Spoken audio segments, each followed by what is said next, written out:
Assalamualaikum warahmatullahi wabarakatuh. Kembali lagi di channel Pendidik Muda.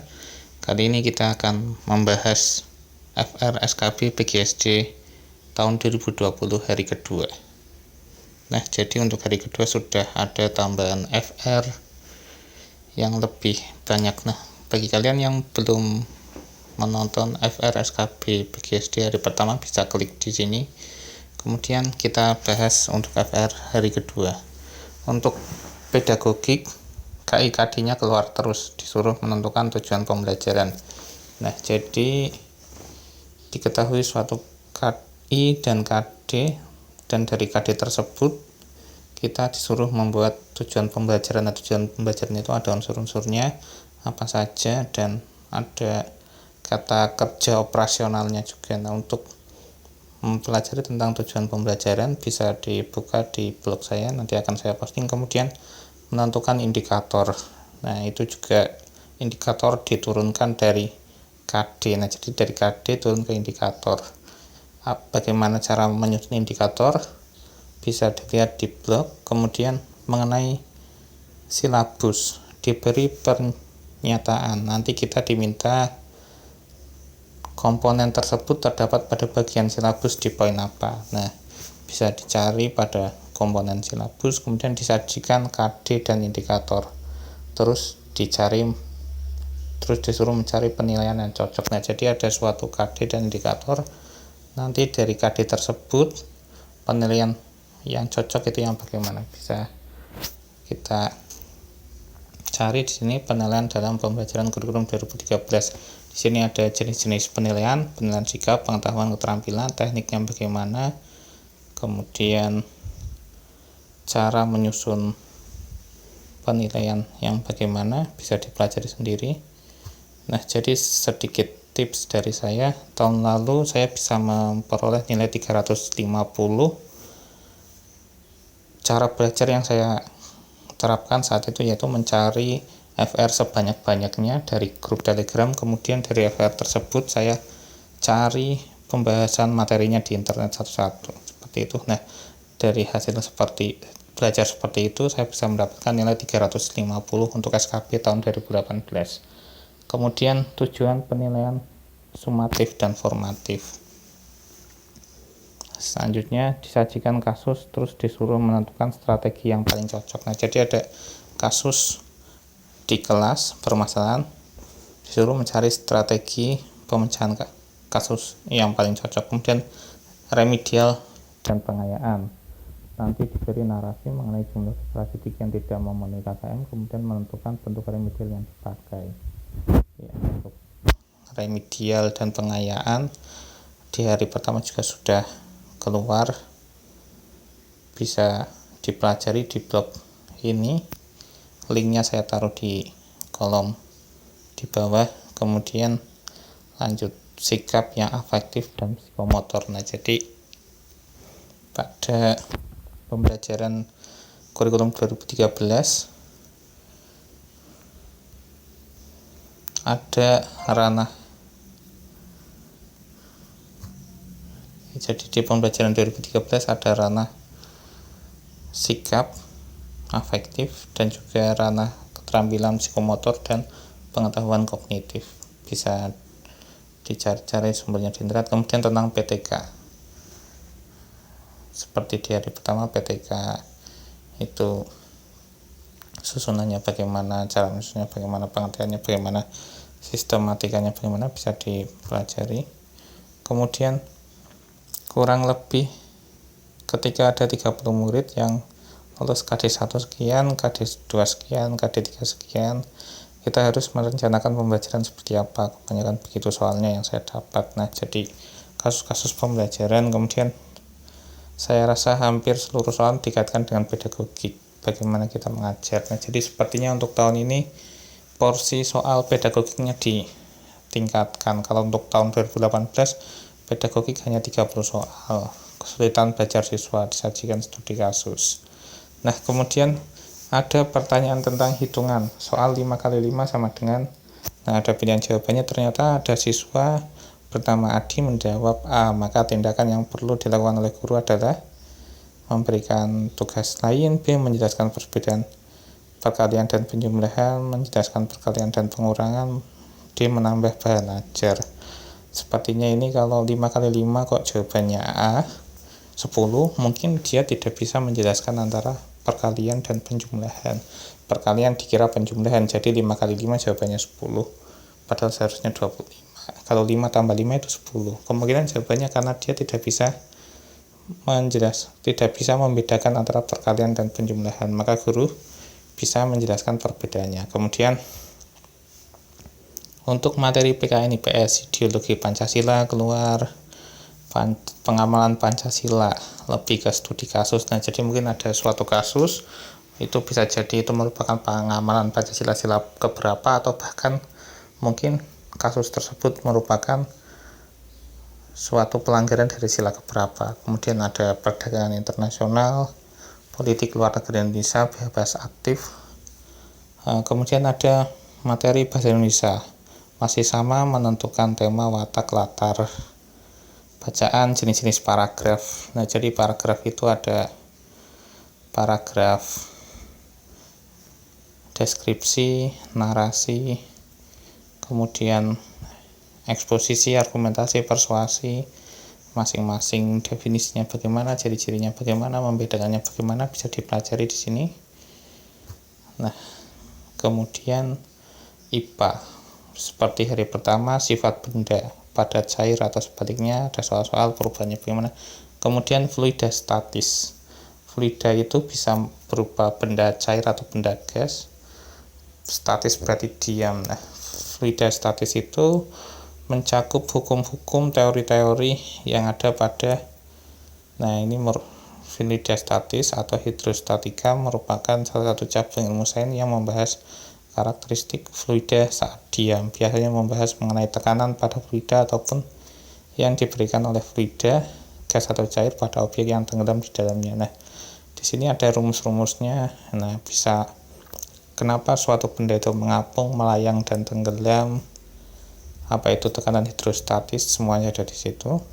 Hukum Pascal bisa dipelajari. Kemudian rangkaian listrik, nyari arus di masing-masing hambatan. Jadi nanti akan ada sebuah hambatan, ada sebuah rangkaian seri atau paralel. Nah, dari rangkaian seri atau paralel tersebut bisa dicari hambatannya masing-masing bagaimana menggunakan suatu rumus. Nah, rumusnya bisa dibuka di blog, bisa dipelajari satu dan dihafalkan. Kemudian suhu kalor. Nah, untuk suhu dan kalor bisa jadi mengubah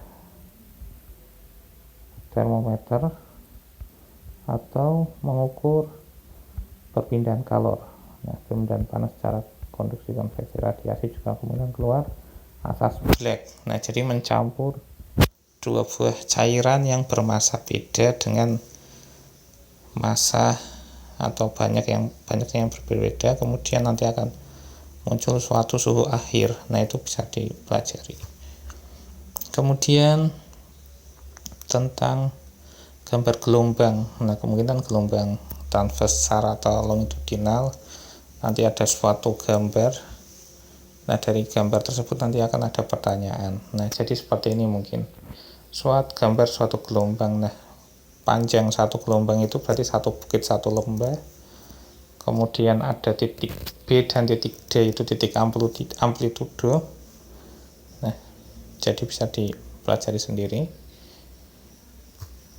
Kemudian genetika persilangan. Nah, jadi genetika persilangan itu biasanya soal biologi. Persilangan antara, biasanya digunakan adalah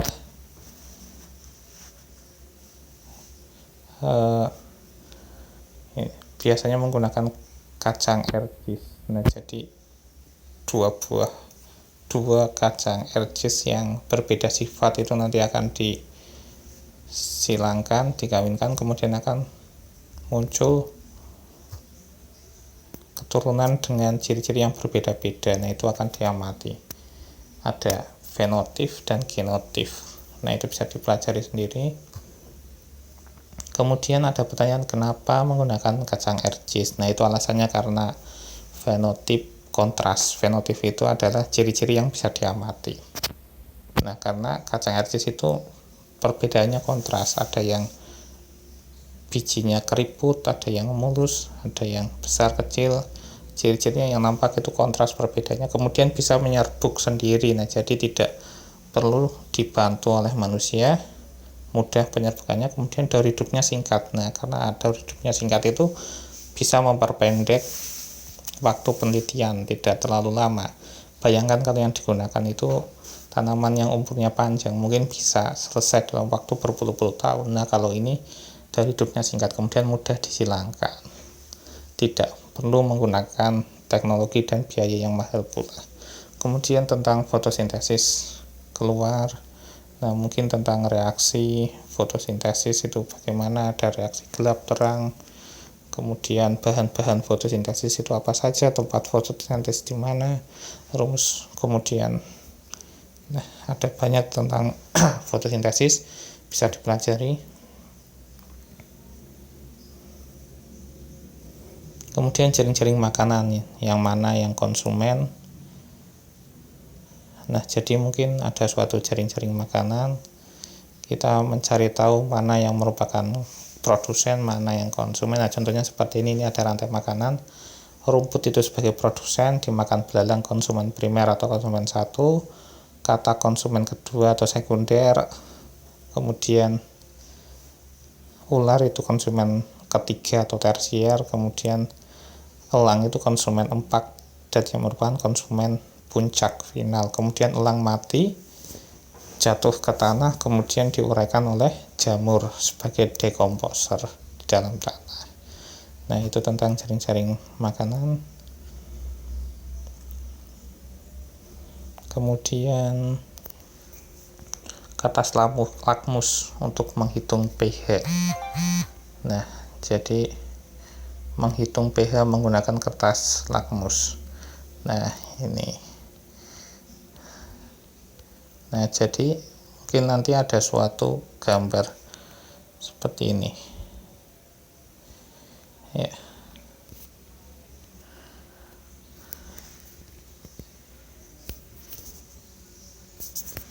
Di sini ada kertas lakmus. Nah, jadi pH itu ada pH asam dan alkali atau basa. Jadi kalau warnanya merah itu paling asam, derajatnya 4. Kemudian kalau oranye, kuning, hijau itu netral. Kalau menjadi biru, gelap, ungu itu berarti pH-nya basa, pH-nya tinggi. Ya, kemudian konsep osmosis dan difusi seperti di hari pertama. Nah, jadi kalau difusi adalah perpindahan suatu zat dari konsentrasi tinggi ke konsentrasi rendah. Nah, osmosis itu merupakan salah satu difusi. Nah, jadi osmosis itu perpindahan zat pelarut, bisa contohnya air, dari cairan yang encer menuju ke cairan yang pekat melalui membran semi permeabel. Nah, jadi yang bisa melalui membran tersebut hanya air. Nah, jadi misal ada larutan garam, maka air itu akan berpindah dari larutan garam yang encer menuju ke larutan garam yang pekat. Yang berpindah hanya airnya saja, garamnya tidak ikut berpindah karena ada membran yang membatasinya, sehingga terjadi suatu keseimbangan. Jadi kadar kepekatan airnya, keenceran atau kepekatannya itu sama. Nah, kondisi di mana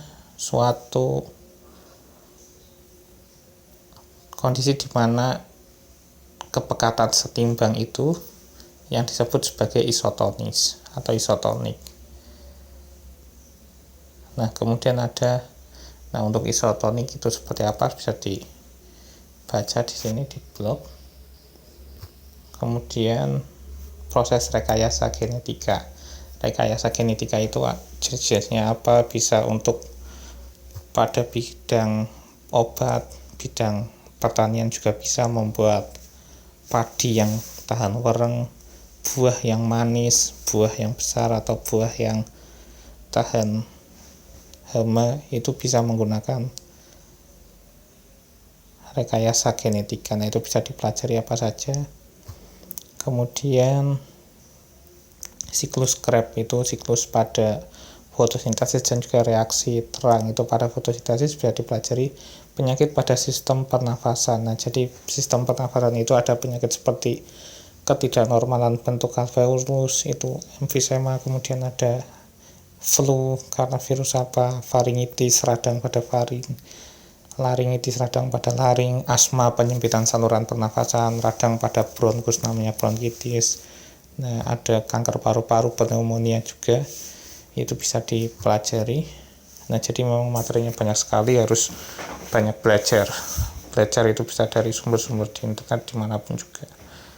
Kemudian ada volume pernafasan ada volume pernafasan tidal, volume pernafasan komplementer, suplementer, besarannya berapa. Nah, di sini ada volume tidal, volume udara hasil inspirasi atau ekspirasi pada setiap kali bernafas normal, kira-kira sebanyak 500 ml. Nah, ada volume cadangan inspirasi, kemudian volume cadangan ekspirasi, besarannya berapa, bisa dipelajari. Kemudian gerak pada tumbuhan. Nah, jenis-jenis gerak pada tumbuhan apa saja bisa dipelajari di sini. Gerak endonom apa itu, higroskopis apa, esionom apa, bisa dipelajari semuanya, bisa dibuat ringkasan untuk dihafalkan. Kemudian penampang melintang pada tumbuhan. Jadi ada batang yang dipotong, nanti disuruh mencari mungkin mana silemnya, mana flownya, bisa dibuka di situ. Siklus menstruasi bisa dibuka. Perubahan kimia, ya, perubahan yang juga diikuti dengan perubahan unsur penyusunnya, seperti misalnya makanan yang membusuk itu perubahan kimia. Jadi tidak hanya wujudnya saja pada cair atau gas, tetapi juga unsur penyusunnya berubah. Kemudian larutan penyangga bisa dipelajari. Zat aditif itu contohnya zat yang ditambahkan pada makanan, bisa pewarna contohnya apa saja, pemanis apa saja, pengawet apa saja, penyedap apa saja, dan itu ada zat aditif alami dan buatan. Kemudian protoplasma, bagian dari suatu sel, bisa dipelajari. Pemuaian, mungkin rumus menghitung besar pemuaian suatu benda, bisa dipelajari. Atau mungkin kadang disajikan suatu tabel, maka disuruh mencari mana yang pemuaiannya paling cepat, koefisiennya, dan mana yang paling lambat. Kemudian menentukan jarak fokus perbesaran bayangan. Nah, hitung-hitungan materi bayangan bisa dibuka di blog sini, rumus-rumusnya bagaimana. Kemudian periode. Nah, periode adalah waktu yang dibutuhkan untuk melakukan satu kali getaran, itu periode. Berbeda dengan frekuensi. Kalau frekuensi adalah banyaknya getaran dalam 1 detik selama sedetik. Kalau periode, waktu yang dibutuhkan untuk melakukan satu kali getaran. Rumusnya bisa dipelajari. Kemudian koefisien muai dan suhu bisa dipelajari. Mikroskop, ada rumus perbesaran mikroskop dan juga bagian-bagian mikroskop. Kemudian menentukan gerhana bulan, penumbra atau umbra, juga bisa dipelajari. Sini ada. Nah, jadi ada gambar gerhana bulan, disuruh menentukan mungkin ini termasuk jenis gerhana bulan apa dan bagian-bagiannya di mana.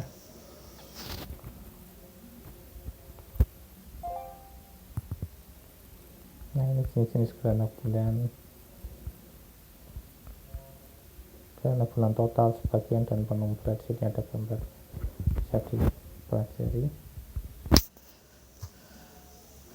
Kemudian rangkaian paralel dan seri pada lampu, ada gambarnya. Kemudian terus penyusunan DNA. Terus ini ada yang gini, jika F1 menghasilkan buah yang manis, bulat, masam, lonjong, manis, lonjong. Nah, nanti ditanya F2 nya, itu sudah ada tadi di persilangan. Kemudian matematika median, seperti di hari pertama bisa dipelajari di situ, kemudian waktu berpapasan. Nah, jadi ini juga bisa dipelajari. Di sini ada video tentang kecepatan dan jarak, berbagai jenis situasi bisa dipelajari. Kemudian suku ke N. Nah, baris aritmatika bisa dipelajari di situ, penyederhanaan pecahan gampang, menghitung diskon. Di sini juga ada video pembelajarannya, bisa dipelajari, diklik saja. Kemudian luas tabung, soal cerita KPKFPB bisa dipelajari di sini. Nah, jadi ini untuk hari kedua, sebagian besar sama dengan hari pertama. Nah, untuk FR SKP lengkap tahun 2018 bisa diklik di bawah, untuk FR hari pertama bisa diklik di atas. Nah, demikian untuk FR hari kedua. Sudah banyak sekali materi yang keluar, tinggal kita rajin-rajin belajar supaya mendapatkan hasil yang maksimal. Nah, demikian pembahasan FR SKP PGSD hari kedua. Terima kasih sudah menonton, selamat belajar dan semoga memperoleh hasil yang terbaik. Wassalamualaikum warahmatullahi wabarakatuh.